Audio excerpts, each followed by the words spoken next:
Namaste everyone. My name is Rohit Singh Rana and I am from Rishikesh, the world yoga capital. So first of all, I would like to say happy International Yoga Day to all of you, the yoga practitioners. And about yesterday, yes, so we are going to continue this class through this video. So let's just first sit in a comfortable cross legs, okay?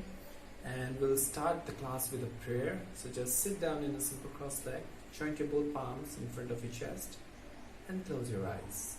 Deep inhale, exhale. Inhale, exhale. Focus on your diaphragmatic breathing. Feel your each breath going in and coming out and try to stabilize your mind.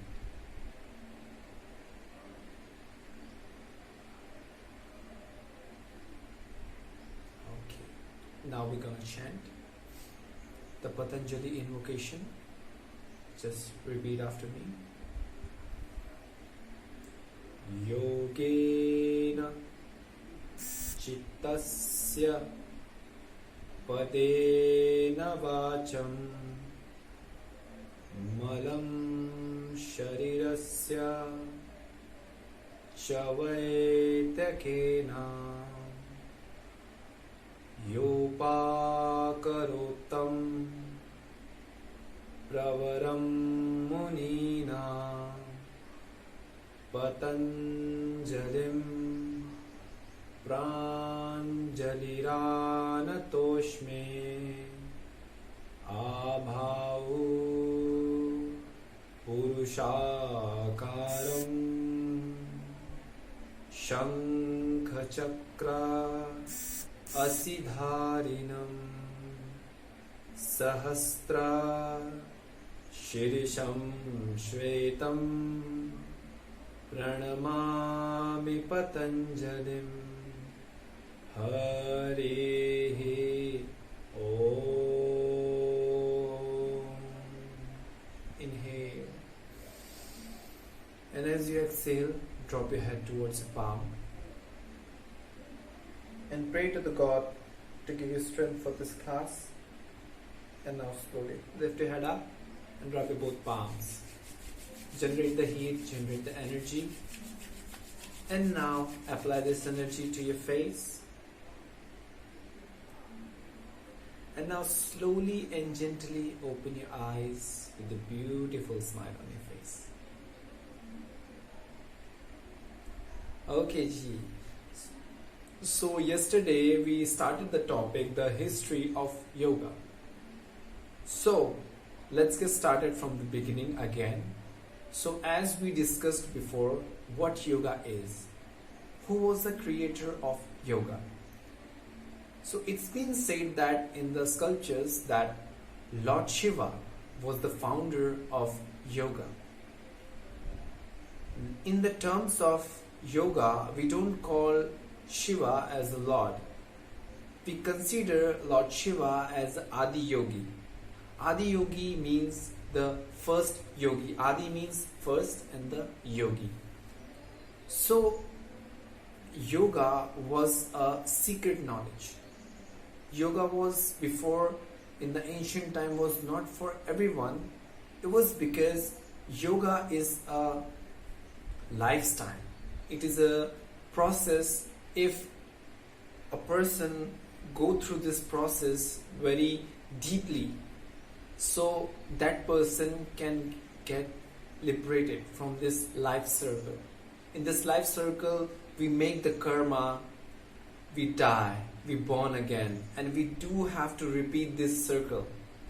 But if you perform the yoga, if we perform the series of yoga, and what this concept is to be a real yogi, if we do this, we can get out of this circle, we can reach to the liberation, we can get enlightened.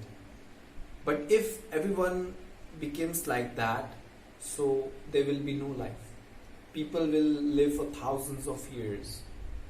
So just to balance that, it was not for everyone, it was for the limited people, so that they can do good for the humankind. As we know, there are many kind of a people, there are good, there are bad in every society. So if the bad people get these things, so they will not use this thing for the humankind, for the good things. So the God, they have chosen the people who actually wanted to learn yoga. As you are in the path of yoga, you will come to know about many things in future. So the first disciple of Lord Shiva was Lourdes Parvati. Parvati was the wife of Lord Shiva. So one day Lord Shiva was talking about yoga, and then they told Lourdes Parvati about what yoga can do. And then Lourdes Parvati was so curious to know that she wanted Lord Shiva to tell about this secret knowledge of yoga. So Lord Shiva decided that yes, I will teach you this, but not in any random place, because he didn't want it to be spread to everyone, because before it was a secret knowledge. So they decided a place in a Kailash Mansarovar in the Himalayas. Lord Shiva decided that they will go to a particular place where there is no human being.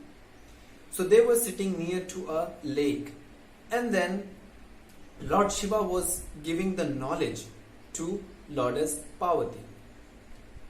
Then after, when he complete the all knowledge of yoga, so then Lord Shiva said, now I have completed all the knowledge that I had, I give to two of you.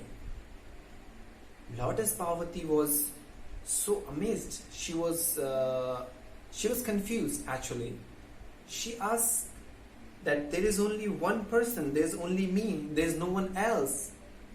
So who is the second person? You give the knowledge. Lord Shiva then told Lourdes Parvati that you see that fish inside the pond, that fish now has gained all the knowledge of Yoga Sutra. So after that fish got the knowledge, because that fish listened all the things that they were both discussing. So after the fish got that knowledge, Lord Shiva gave the birth to that fish in the next life, and he was known as Matsyendranath. So Matsyendranath gave this knowledge to his disciple Gorakshaknath. So before, in the ancient time, there was no scriptures. So the knowledge of yoga was given by mouth to mouth. There was a certain guru, there was a certain teacher who gave this knowledge to their students, and the students take the knowledge and then they spread it. But also Lourdes Parvati asked them, now I have this knowledge that you gave me this knowledge, now I become a yogini. So Lord Shiva told him that this is not possible, because to get the proper knowledge of something, to become something, you need a teacher, you need a guru in your life. So after that, for many generations, the legacy of secret knowledge of yoga was passing through like this. And after, in the 800 BC, Patanjali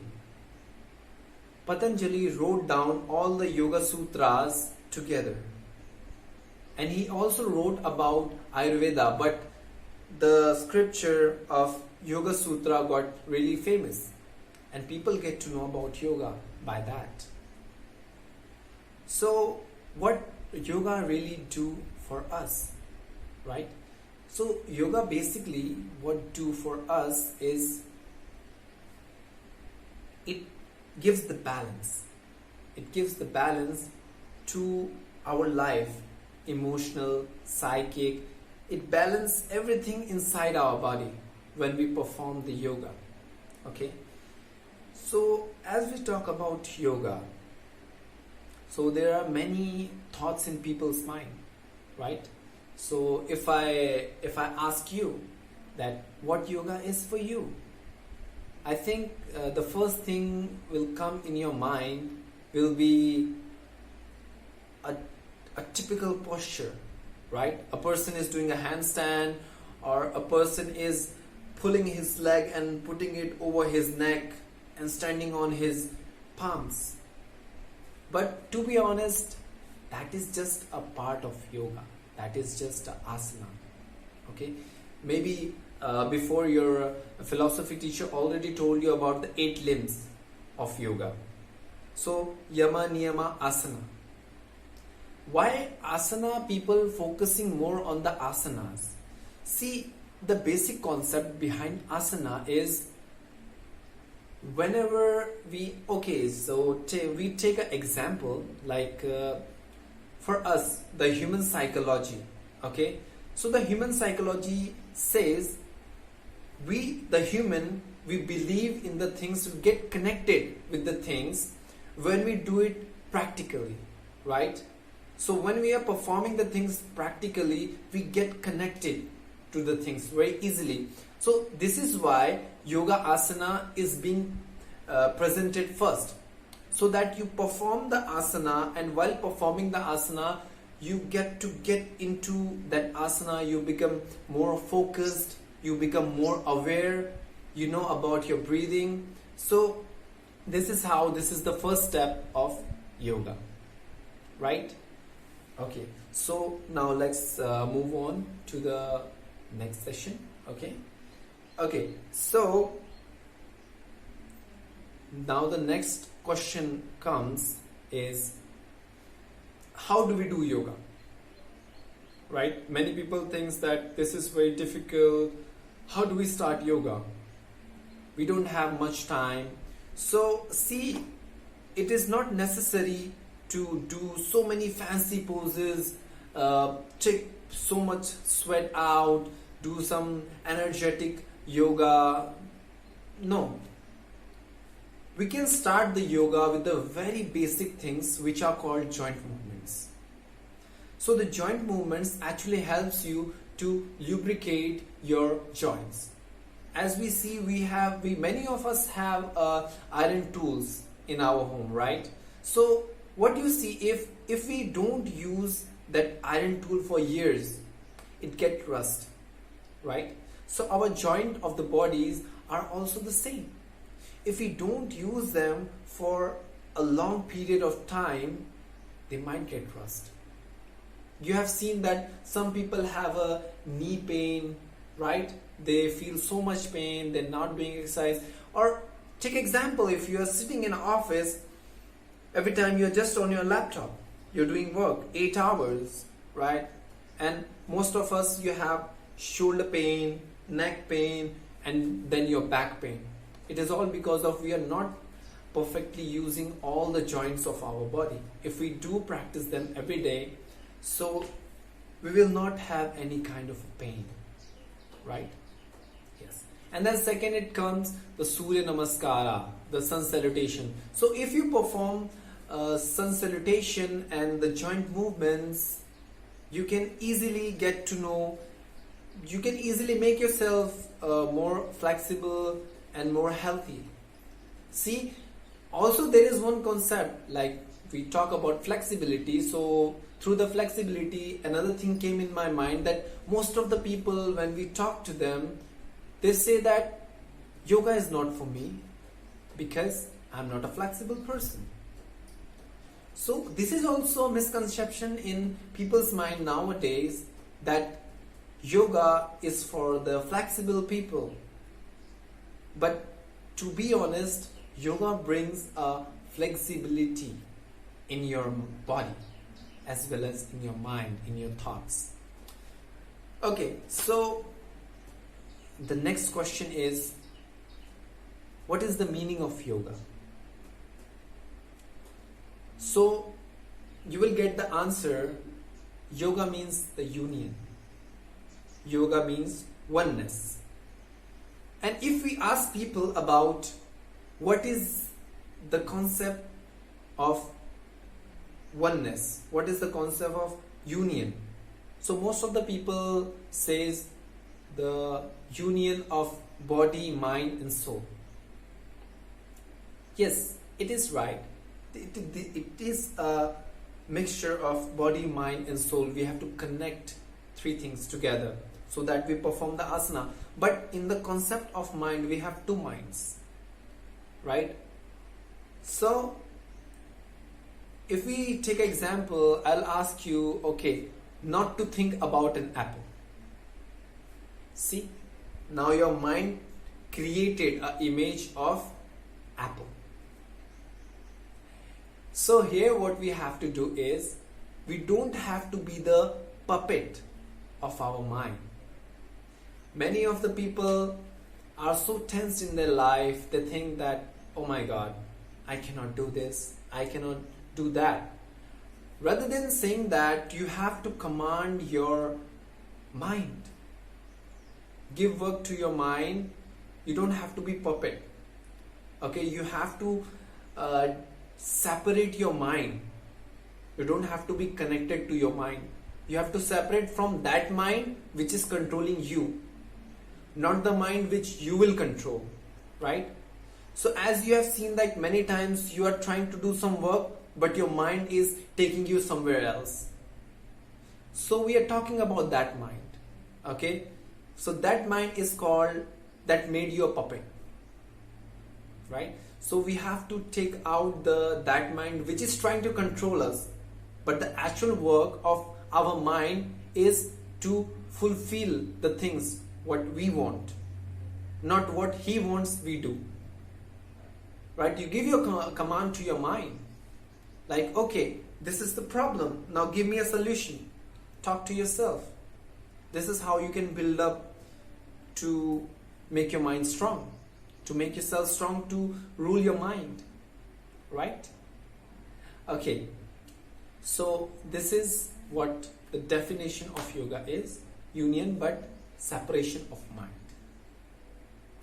Okay, so let's move on to next thing. Okay, so there is one shloka we call in Sanskrit is Ata Yoga Anushashanam.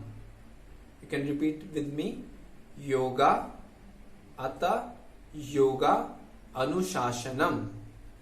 So the meaning of this shloka is, the first thing in yoga is discipline. Okay, so when we talk about discipline, it doesn't mean that every day you wake up, you come to your class, you do your class, perform everything perfectly. No. Actually, the discipline starts when you wake up from the bed. When you enter inside the yoga hall, the way you keep your slippers in the place. When you go inside the yoga hall, you take the mat, you take the block, you put them back to their respective place. You respect the place, you respect the energy, you respect your teacher, you respect everyone which is performing asanas, who are with you, sharing their energy with you, right? So this is discipline. If you are not disciplined enough, so yoga is not for you. You can perform asanas, there's no doubt. Doesn't matter if you are disciplined or not. You can perform the asanas, you can do the exercise. Okay, I'm straightly telling you exercises. You can do exercises, but you cannot perform yoga. Yoga is a different thing. Yoga is totally different thing. It has nothing to do with the exercise. As I told you before, this is a whole lifestyle, right? So this is the history and the base of yoga, which is, I think, clear for all of you. And if there is any doubt, you can ask me some questions and I will definitely go through them and give you the answers of that, right? Okay, so now we move to the next section, which is called meditation yoga. So as we talk about meditation yoga, what is the first thing coming in your mind? Okay, let me make it easy for you. So the thing that comes in most of the people's mind is sitting in a posture with hands like this, or in a Jnana Mudra, back straight, closing eyes, focusing somewhere. So actually, meditation yoga doesn't mean you are sitting in a meditative posture, right? This is also a misconception. See, meditation can be performed while doing a asana. We are doing the meditation in everything. Even when you are breathing, this is also meditation. If you don't have anything to do, you don't know how to do a meditation, just focus on your breathing. Okay, so here we have introduced you the 6 steps. Okay, 6 steps to do meditation yoga. So the very first step is centering. Okay, what centering here means is we have to find the balance and we have to do the visualization. So for example, first, if I am sitting in a simple cross legs, okay, I have to find the balance. What is the meaning of the balance? Balance here means is the stability in my mind, in my body. I am stably sitting here in this posture, but my mind is somewhere else. So it will not gonna work, right? So we have to be present at the moment. And we have to visualize what we have to do after this, right?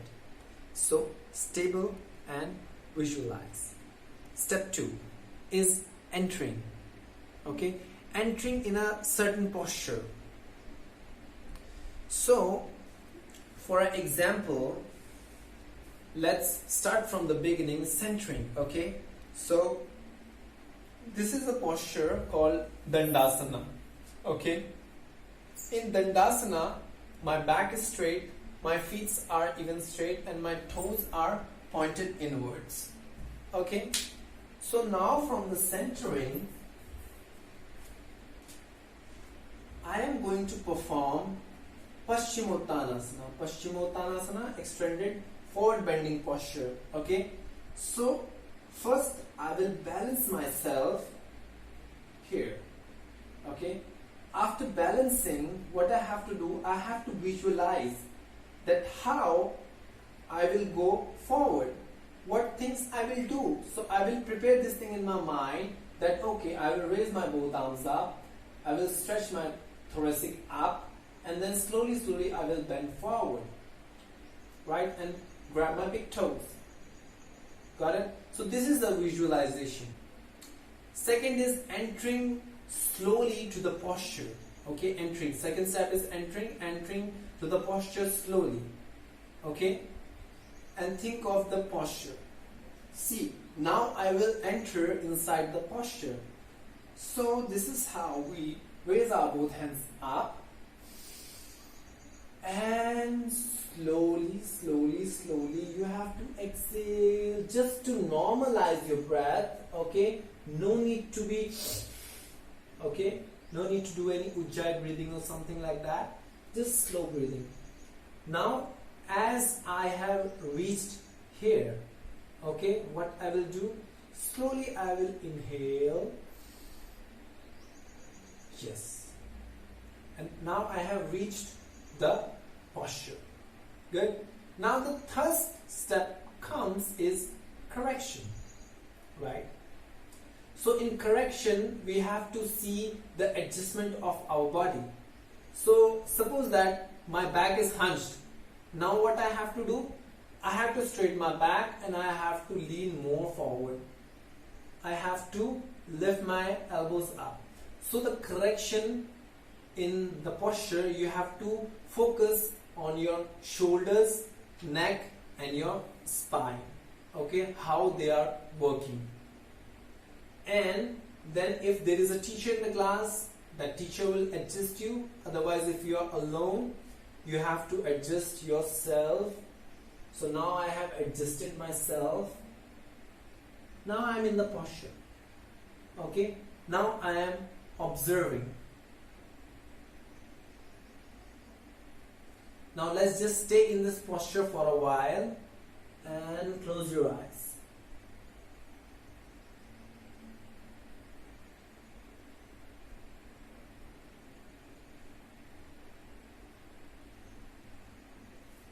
Yes. So we're gonna stay in this posture. Okay. After the correction, the second things comes is holding. Okay. So holding is very important while performing any asanas, because while we hold in a posture for a longer time, right, we get to know about our body. While we are performing the holding posture, we have to be in this posture for a while and think of which body parts of our body are getting tense and which muscles are getting pulled, right?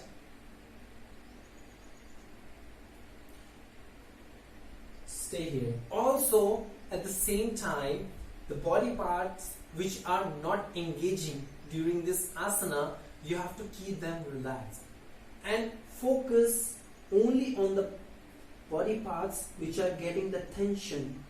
Feel each and every movement of your muscles, of your breathing as well, right? That is also important. So we'll stay here for a while and try to observe what is the feeling that we are going through.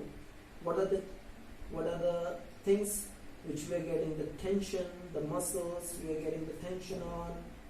So we'll stay here for a few breaths. Let's just stay here. One, and also remember, keep your breathing normal as it is. Okay. 2, close your eyes. 3, 4, 5, 6, 7, 8, 9, and 10. Now, slowly open your eyes. And the next step comes is, the fifth step is coming out. So while coming out of the posture, first you have to breathe slowly, naturally. And slowly, slowly, slowly, you have to come back from the posture.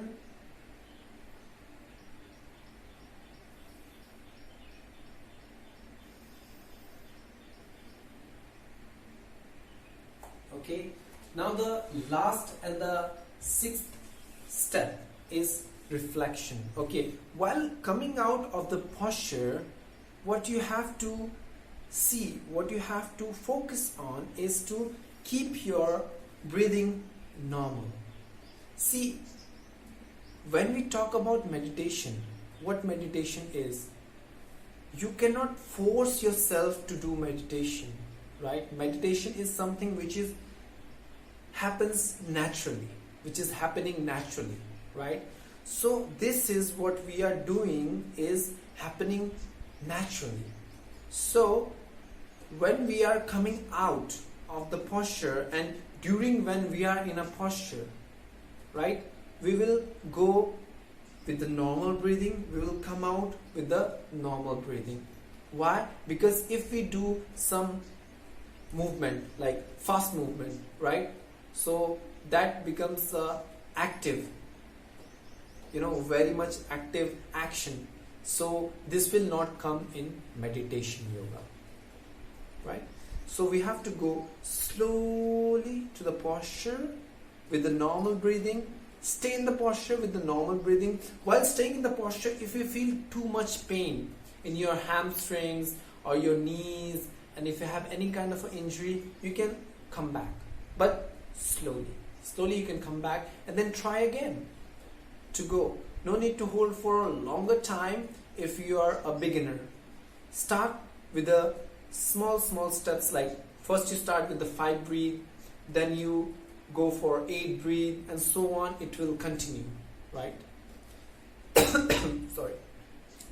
So 1, 2, 3, 4, 5 steps clear. Number 1, centering. Find the balance and visualize the posture in which we are about to go. Step 2, entering in the posture. We are going to enter in the posture slowly, which we want to achieve. Okay? And while going in the posture, we again have to think about the posture. So the third step is correction, right? While we reach to the posture, okay, after reaching the posture, we have to adjust ourselves. We have to see if there is any mistake in our posture. We have to take care of the neck, shoulders, and our spine, right? The fourth step is holding. So we have to stay in the posture and feel each and every movement and the stretch on our muscles, and what are the things, what are the changes we are feeling in our body. We have to observe our body, right? Number 5 is coming out. So while inhaling and exhaling, we have to come back to the posture as we entered, right? So 5 steps for now: centering, entering, correction, holding, and coming out. Is clear? Okay. Now we move to the 6th and the last step. Okay. 6th and the last step is called reflection. So what reflection is? Meditate after we perform this whole thing. After that, you meditate about what happened, and you observe your body, your breath, and your muscles. What changes you saw after doing this slow movement and holding for a longer time. If we see most of the nowadays, there are many things like Ashtanga, Vinyasa flow is very much famous nowadays. So people are doing very fast exercises, not holding in a posture for a longer time. It's been said that in yoga there's a shloka which is said Sthiram Sukham Asanam, which means the posture which is stable and still, right? So how a posture become a stable and still is to master that posture, right? Master that posture mean Shivananda from Rishikesh, Swami Shivananda said this: if you want to master a posture, you should stay in that posture for 3 hours. If you can easily be in a posture for 3 hours, it means you have already mastered that posture, right? The Rishi Munis from the ancient time, they can sit in a posture for hours. Why? Because they have mastered that. For mastering the posture, you have to do the holding in a posture, right? So it doesn't come in a day, it doesn't come in a month. Sometimes it takes months, sometimes it takes time. So what you have to do is be patient with yourself, right? Because as we see in yoga, as we see in each and every person separately, so each person have their own body kind, right? Some people, they will find easily to do the postures, right? So maybe there is some postures which is, for me, is very easy to do. For you, maybe it will be a little bit hard. But there are some postures that you can do it very easily, and I found difficulty in that. So everyone has their own body kind. What we actually can do, we can be just focusing on our body, focusing on our practice, rather than looking at others that, wow, they can do this amazing thing. You can do that too. It's just that they have given themselves the time. You also have to give yourself some time to do this thing, right? Okay, so after we do all the 5 steps, we have to sit and analyze our body, that what the changes we saw in our body after the exercise, what we did today, right? So focusing on these things and try to repeat these things. Okay, as you can go to the website, there are everything is mentioned about these 6 steps of meditative yoga. Okay, so we'll try to do the exercises regarding to this. Okay, there are some steps centering some postures. In through that you can go to any postures, okay, which is your thunderbolt pose. You can also say the hero pose, okay, dandasana, also there is savasana, and few more that are already mentioned in the website. So just start from one point, okay, then move to the posture, hold in the posture, try to correct yourself, try to connect with your body, right? And then come back. And while you're coming back, just try to keep your breathing normal, okay? You have to perform this whole step like this is a natural movement of your body. As your body is moving naturally, like see, when we talk about, if I ask you to, okay, let's start walking. And while walking, I'll ask you to drink something. So if you feel thirsty, you will, while walking, you will drink the water. That is very natural for you. There is nothing is like your breathing is getting extended or things like that, you know. So same processes with the meditation yoga as well. There will be no change in your body. The body will remain the same. And after that, you have to observe yourself, that what changes you are seeing in yourself, right? So let's just first do this meditative yoga in our home, and let's find out some changes in our body, right? So I think this portion is so far so clear for everyone. And if any one of you have any doubt again regarding any one of these topics, okay, we will talk about this. You can send the messages. We will definitely go through them and give you the answers. So this is it for today, and I hope you like this topic, meditation yoga and the history of yoga. So now just let's sit down in a simple cross leg, joint our palms in front of our chest, and close our eyes. Deeply inhale and exhale.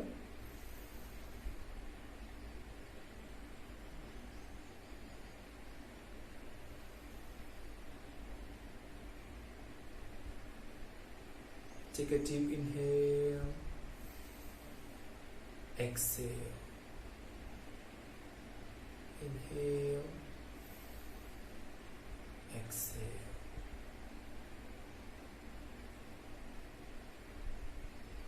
Focus on your diaphragmatic breathing and concentrate on your Agya Chakra, the third eye point. The Agya Chakra is the place between your both eyebrows. Focus on your third eye point.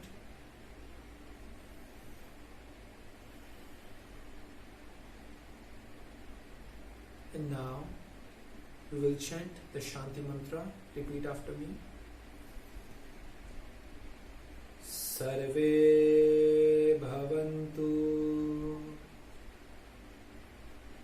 sukhina, sarve santu niramaya, sarve bhadrani pashyantu ma kashit dukh bhag bhave.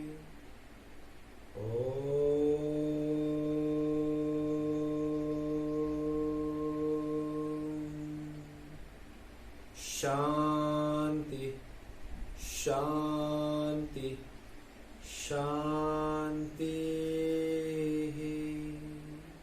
Inhale, and as you exhale, drop your head towards your palm.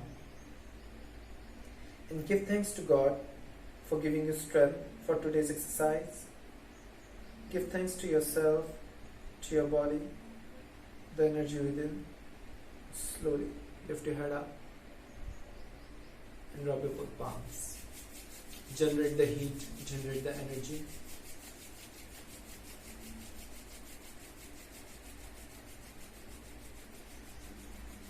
Now apply this energy to your face, to your neck, shoulders, arms, chest, abdomen, upper back, lower back, thighs, calf muscles. And now slowly and gently open your eyes with a beautiful smile on your face. Thank you, Ji. So this is all for today. I hope you all will continue your yoga practice and be healthy. I wish you all a happy journey in your yoga life. Thank you.